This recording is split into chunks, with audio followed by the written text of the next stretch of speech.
శుభోదయం. అగ్రిగోల్డ్ ఆయుర్ సుఖ multi speciality ayurvedic Vaidyalaya జీవనజ్యోతి కార్యక్రమానికి స్వాగతం. ఇవాల్టి మన కార్యక్రమంలో కొండ నాలుక వాపు నివారణకు ఆయుర్వేదంలో ఉన్న పరిష్కార మార్గాలను డాక్టర్ గాయత్రి దేవి గారిని అడిగి తెలుసుకుందాం. డాక్టర్ గారు నమస్తే అండి. నమస్కారం అమ్మా.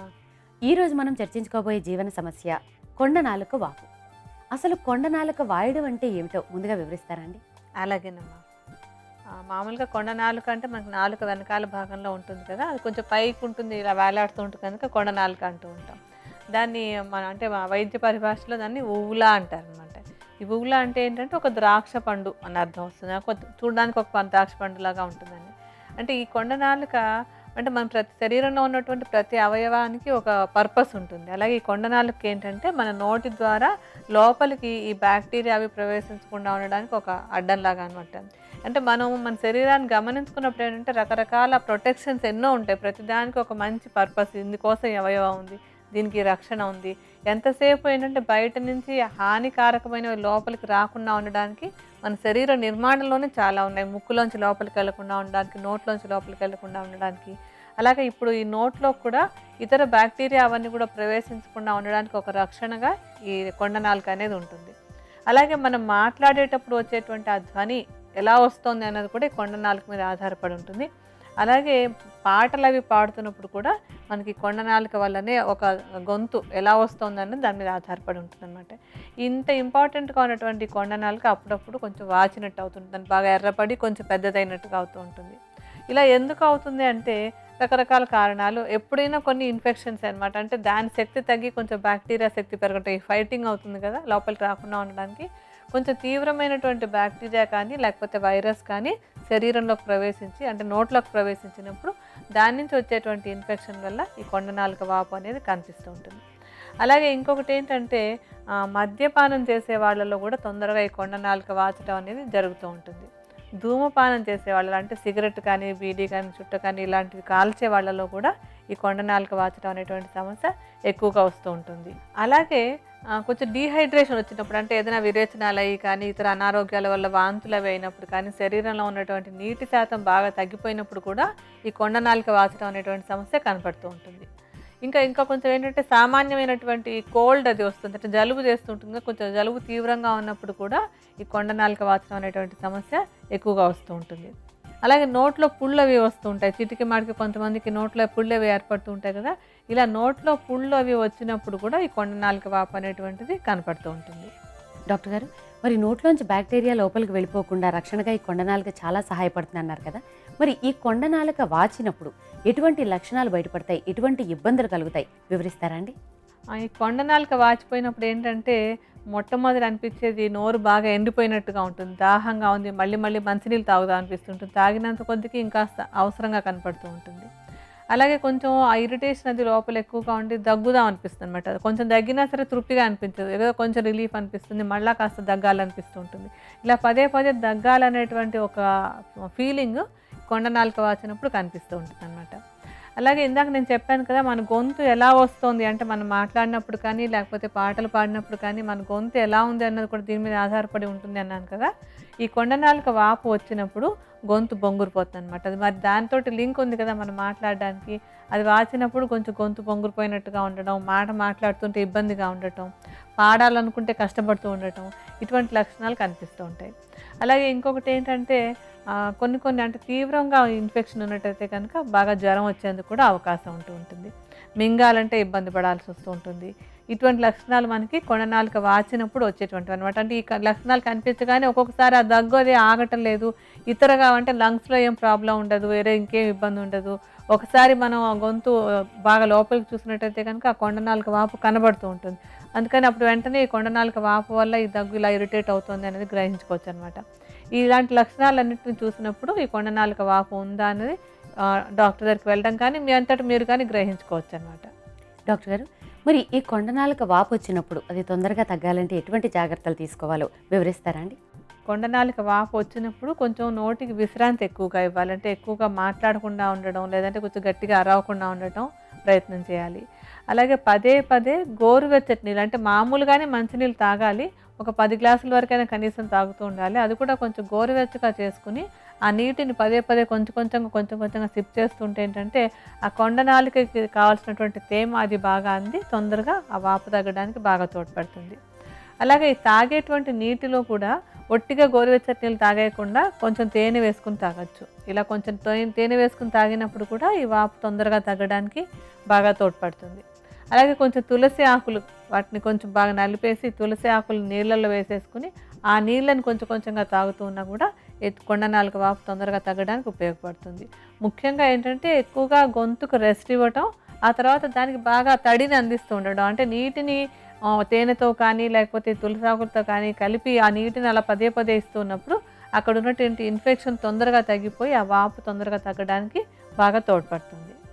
డాక్టర్ గారు, కొండనాలుక వాపు నివారణకు ఉపకరించే ఆయుర్వేద ఔషధం ఏ విధంగా తయారు చేసుకోవాలో వివరిస్తారా అండి? మనం తయారు చేసుకునేటువంటి ఈ ఔషధంలో మనం మొట్టమొదటి తీసుకునేటువంటి మూలిక సొంఠి.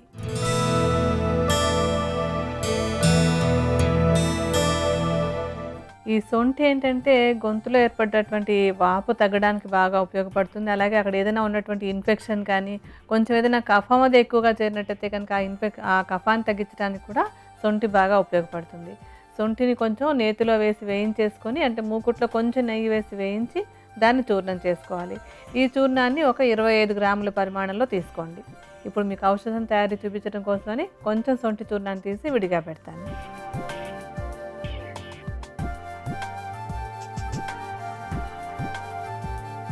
డాక్టర్ గారు, కొండనాలుక వాపు నివారణకు ఉపకరించే ఇతర మూలికలేమిటో వివరిస్తారా అండి?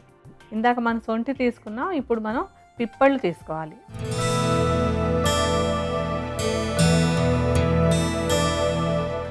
ఈ పిప్పళ్ళు కూడా గొంతులో, అంటే ఈ కొండనాలుక చుట్టుపక్కల కానీ నోట్లో కానీ ఎక్కడైనా సరే కొంచెం ఏ బ్యాక్టీరియా ఉన్నా తగ్గించడానికి, అక్కడ ఉండేటువంటి కఫాన్ని తగ్గించడానికి కూడా ఇది బాగా ఉపయోగపడుతుంది.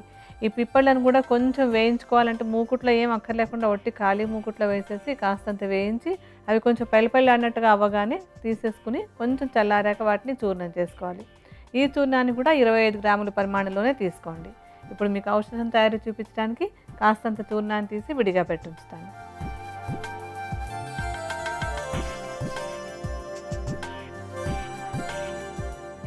ఆ తర్వాత మూలిక మిరియాలు.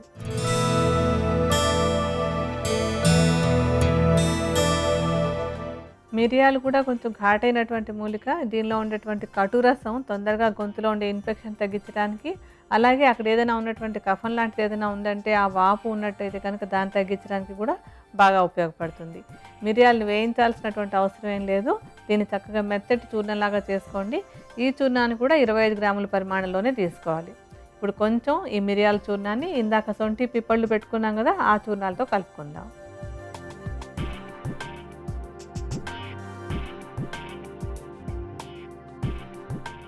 ఆ తర్వాత మనం తీసుకోబోయేటువంటి మూలిక తులసి.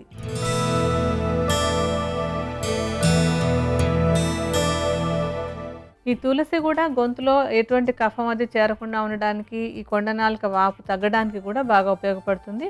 అలాగే తులసిలో కూడా మంచి యాంటీసెప్టిక్, యాంటీబాక్టీరియల్ లక్షణాలన్నీ ఉన్నాయి కదా. ఈ తులసి నోట్లో ఎటువంటి ఇన్ఫెక్షన్ ఉన్నా కూడా దాన్ని తగ్గించడానికి కూడా బాగా ఉపయోగపడుతుంది. తులసి ఆకుల్ని కొంచెం నీడలో ఎండబెట్టి ఉంచుకుని చూర్ణం చేసుకోండి.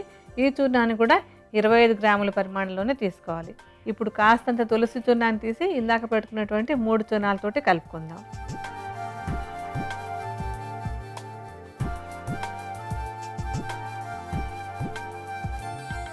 మనం ఇప్పుడు తీసుకోబోయేటువంటి తర్వాత మూలిక ఏంటంటే కంటకారి.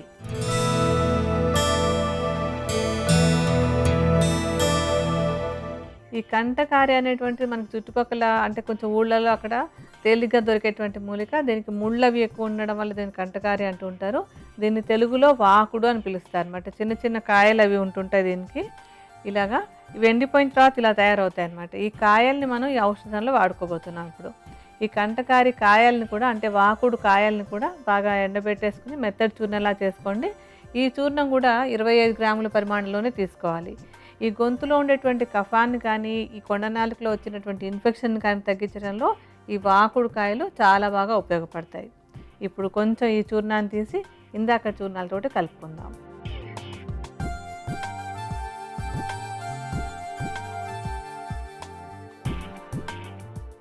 ఆ తర్వాత మనం తీసుకోబోయేటువంటిది లవంగాలు.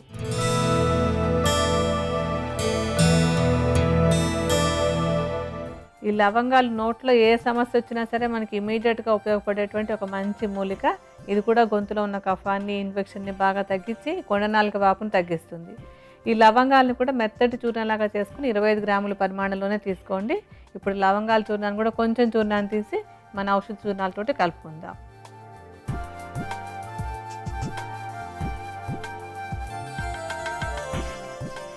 మొత్తం మనం 6 మూలికల్ని ఒక్కొక్కటి 25 గ్రాముల పరిమాణంలో తీసుకున్నాం. అంటే అన్నీ కలిపి మనకి 150 గ్రాముల ఈ చూర్ణం తయారైందనమాట. దీనికి ఇప్పుడు సమానంగా 150 గ్రాముల పరిమాణంలోనే పటిక బెల్లం చూర్ణాన్ని కూడా కలుపుకోవాలి.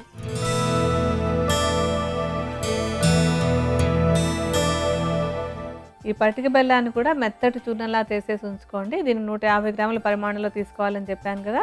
ఏంటంటే ఈ పటిక బెల్లం చూర్ణం మనం ఔషధం తీసుకునేందుకు తేలికగా అయ్యేలా చేస్తుంది అనమాట. అంటే కేవలం చూర్ణాలు తీసుకొచ్చి మింగండి అంటే కనుక వేసుకోవడం కూడా కష్టం. ఓ మందు వేసుకోవడానికి అనుకూలంగా ఉండాలి, దానివల్ల ఇతర దుష్పరిణామాలు కూడా రాకుండా ఉండాలి. ఎప్పుడు ఆయుర్వేద ఔషధం చేసుకునేటప్పుడు ఉన్న సిద్ధాంతం ఏంటంటే ఆ ఔషధం వల్ల ఎటువంటి దుష్పరిణామాలు రాకూడదు, దానివల్ల ఇంకాస్త ఎక్కువ ప్రయోజనాలు కలగాలి, అలాగే వేసుకోవడానికి అనువుగా కూడా తయారు చేసుకోవాలి అని. ఇప్పుడు ఈ ఔషధం మనకి దుష్పరిణామాలు రాకుండా ఉండడానికి, తర్వాత వేసుకోవడానికి అనువుగా ఉండడానికి కూడా పటిక బెల్లం బాగా తోడ్పడుతుంది. ఈ 150 గ్రాముల పటిక బెల్లం చూర్ణాన్ని మీరు 6 చూర్ణాలతోటి కలిపేసుకోండి. ఇప్పుడు మీకు చూపించడం కోసమని కొంచెం పటిక బెల్లం చూర్ణాన్ని మిగతా చూర్ణాలతోటి కలుపుతాను.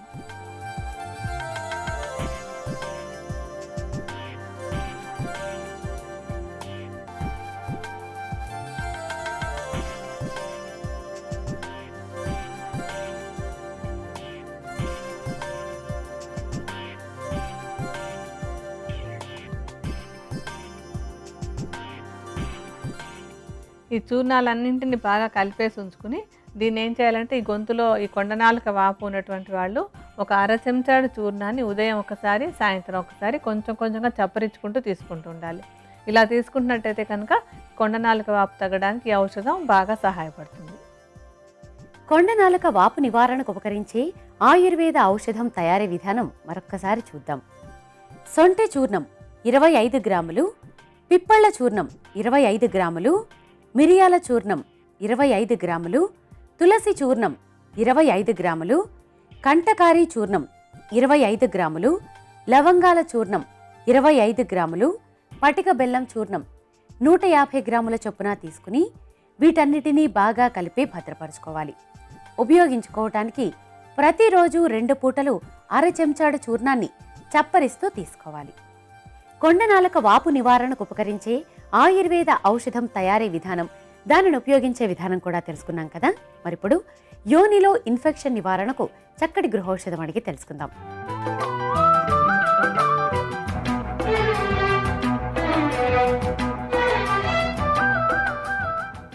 డాక్టర్ గారు, యోనిలో ఇన్ఫెక్షన్ నివారణకు చక్కటి గృహౌషధాన్ని తెలియజేస్తారండి? ఈ యోనిలో ఇన్ఫెక్షన్లు అనేది చాలా మందిలో చాలా ఫ్రీక్వెంట్గా ఎక్కువగా తరచూ వస్తూ ఉంటాయన్నమాట. ఇటువంటి సమస్య ఉన్న వాళ్ళు ఏంటంటే ఏదైనా ఔషధాలు వాడుతున్నప్పటికీ కూడా రోజు ఒక 5 నుంచి 6 గ్లాసుల ప్రమాణంలో కమ్మటి మజ్జిగ గుర్తుపెట్టుకోండి. కమ్మటి మజ్జిగని 5 నుంచి 6 సార్లు ఒక్కొక్క గ్లాస్ చొప్పున తీసుకున్నట్టయితే కనుక ఈ యోనిలో వచ్చినటువంటి ఇన్ఫెక్షన్లు తొందరగా తగ్గిపోవడానికి ఈ మజ్జిగలో ఉండేటువంటి మంచి బ్యాక్టీరియా బాగా ఉపయోగపడుతుంది.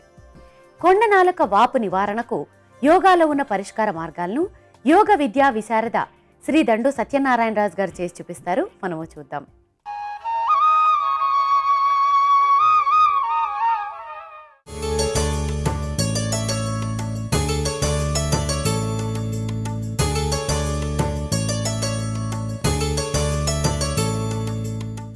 సునక శ్వాస, హలాసనం సాధన చెయ్యటం ద్వారా కొండనాలుక వాపు సమస్యను నివారించుకోవచ్చు. సునక శ్వాస ఈ ప్రక్రియ సాధన చేయడానికి ముందుగా బోర్లా పడుకుంటూ 2 అరచేతుల్ని ఇరుపక్కలా గడ్డం కింద ఉంచి నోరు తెరుస్తూ నాలుకను వీలైనంతగా బయటకు ఉంచి గొంతు ద్వారా శబ్దం వచ్చేలా శ్వాస తీసుకొని వదులుతూ ఉండాలి.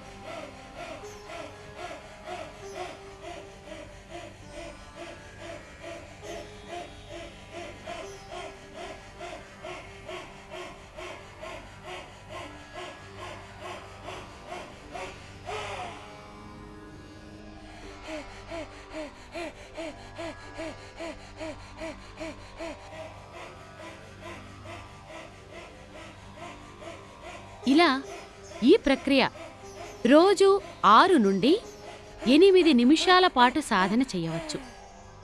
రెండవ ప్రక్రియ హలాసనం. ఈ ఆసనం సాధన చేయడానికి ముందుగా వెల్లకిల్లా పడుకోవాలి.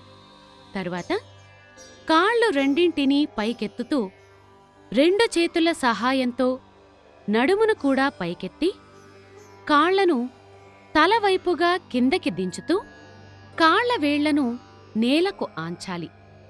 చేతుల్ని వీపుకు ఆధారంగా ఉంచాలి. శ్వాస సాధారణంగానే తీసుకోవాలి.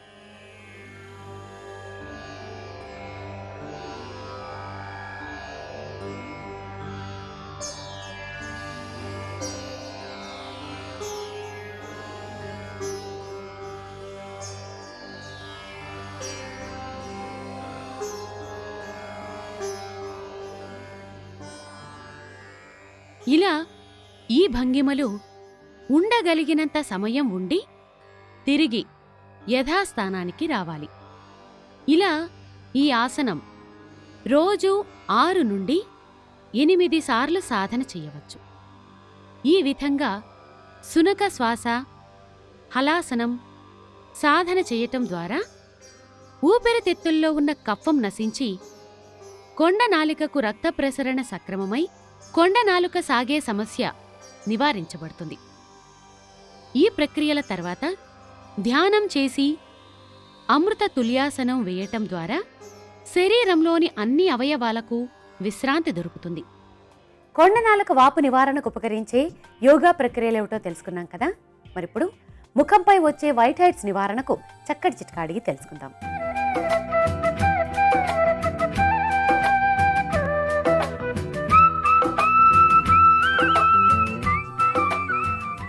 డాక్టర్ గారు, కొంతమందికి ముఖం మీద వైట్ హెడ్స్ ఏర్పడుతూ ఉంటాయి.